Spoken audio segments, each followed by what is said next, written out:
Jerskin Fendrix, Once Upon a Time in Shropshire.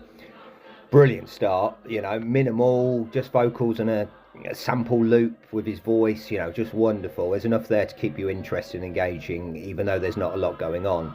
I watched a video and a surprising cameo from Emma Stone. Wow, obviously got friends in high places. He's got the voice, he's got the Mikas about him, real drama, energy, and he's very open. And thankfully, the music's great as well. Strings at the end are really, really quality. Not sure what direction it's going in at that stage, and I'm hoping for some beats. Track 2, I get the beats, it doesn't pick up that much, and he changes his voice a bit. It's a little bit more Nick Cave, and the drums arrive and are very welcome. Nice indie jazzy feel, lots of toms, a real cinematic element to the music and what his voice has. Not dissimilar to the Quidika album, which I'm absolutely loving at the moment. Watch out for that review soon. It's more polished than that, though. I'm not sure I mean that as a compliment. The massive crescendo at the end of track 2, though, clinches it for me, and I'm thinking, yeah, this is getting 10 more. And then track 3, I'm absolutely blown away with and thinking this could be something really special. Not afraid to make some proper noise.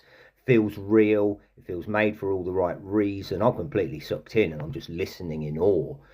And then the next few tracks, they're not as good. It steps into self-indulgent, and this just seems to carry on till track 8. And I'm suddenly finding it a bit dull and boring. Where's that punch gone? Where's that oomph that it had before? I've been here before loving 2 tracks on an album, but wasting an hour and, on 8 tracks that I don't really like and are too slow. I'm not convinced these dull ones are going to grow on me at all. Track 8 together again has a bit of the Ivor Cutlers about it, which I enjoyed, but it's just gone from great to far too gloomy. Nope, I'm going to go for the last track, and I wanted it to be a last big crescendo, but it wasn't. It was probably the dullest of the lot.